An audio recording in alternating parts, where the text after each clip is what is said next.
आपको आगे दूंगा। अभी के लिए इतना समझो कि सुरेश वर्मा की हत्या हुई थी, या यूं कह लो कि इस पूरी कहानी बताने वाले इस बच्चे की यानी कि टीटू की पिछले जन्म में हत्या हुई थी। इस पूरे हादसे के बारे में सुरेश के परिवार वालों ने जब टीटू से पूछा तो उसने बिल्कुल वैसा ही बताया जो एक्चुअल में सुरेश के साथ हुआ था। टीटू को उस दिन की एक एक डिटेल याद थी। इतना ही नहीं, उसकी पत्नी उमा ने भी टीटू से कुछ सवाल किए जिनका जवाब सुरेश के अलावा और कोई नहीं बता सकता था। जैसे उमा ने पूछा कि सुरेश की मौत के एक दिन पहले हमने क्या किया था, तो टीटू ने कहा कि हम मेले में गए थे और लौटते वक्त हमने कार के बोनट पर बैठकर जलेबी खाई थी। ये सुनते ही उमा को अपने सारे सवालों के जवाब मिल गए। उसे विश्वास हो गया था कि सुरेश वर्मा का पुनर्जन्म टीटू के रूप में हुआ है। इतनी स्पेसिफिक डिटेल्स सुनकर सुरेश के परिवार वाले कन्विंस हो चुके थे कि टीटू ही हमारे बेटे का पुनर्जन्म है। लेकिन कुछ रिसर्चर्स और साइकोलॉजिस्ट के दिमाग में अभी भी ऐसे सवाल थे जो इस कहानी को सुन के पूरे नहीं होते। इन्हीं सवालों के जवाब को जानने के लिए डॉक्टर सतवंत पसरीचा, जो कि रीइंकार्नेशन और पैरासाइकोलॉजी के फील्ड में एक्सटेंसिव रिसर्च के लिए जानी जाती हैं, उन्होंने इस केस को स्टडी करने का सोचा। सिर्फ डॉक्टर सतवंत पसरीचा ही नहीं, इनके अलावा भी काफी सारे नामी ग्रामी रिसर्चर्स, साइकेट्रिस्ट और एंथ्रोपोलॉजिस्ट थे जिन्होंने इस केस को बारीकी से स्टडी किया था। जैसे डॉक्टर एन.के. चड्डा, जो कि एक प्रोमिनेंट इंडियन साइकोलॉजिस्ट और रिसर्चर हैं, उन्होंने भी टीटू सिंह के केस को स्टडी किया था। लेकिन इस यूनिक केस के चलते डॉक्टर एन.के. चड्डा ने मशहूर साइकेट्रिस्ट डॉक्टर इयान स्टीवनसन, जो कि अमेरिकन साइकेट्रिस्ट और रिसर्चर थे, उन्हें इस केस के बारे में बताया। क्योंकि डॉक्टर इयान स्टीवनसन ने अपनी जिंदगी का एक बहुत बड़ा हिस्सा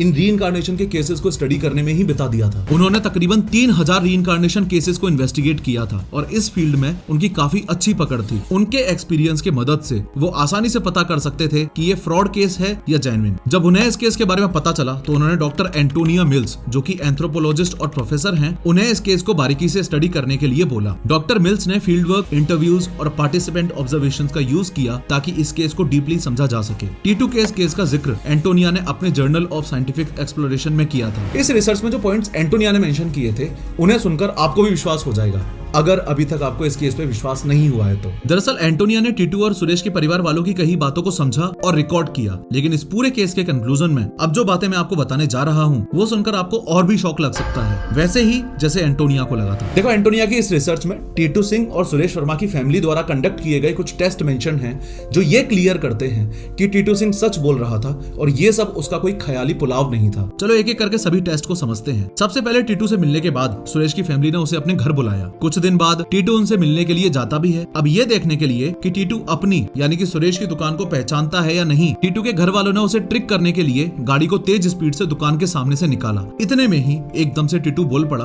कि मेरी दुकान तो पीछे ही रह गई थी। यानी टीटू को दुकान याद थी। सिर्फ दुकान ही नहीं बल्कि बाकी का रास्ता भी टीटू सिंह ने ही बताया था। इसके बाद दुकान पर पहुंचकर टीटू एकदम से बोल पड़ा कि ये सामान यहाँ क्यों रखा हुआ है, ये यहाँ नहीं था, यहाँ था। जिस एक्साइटमेंट से वो दुकान के बारे में काफी छोटी छोटी डिटेल्स बता रहा था, उससे ये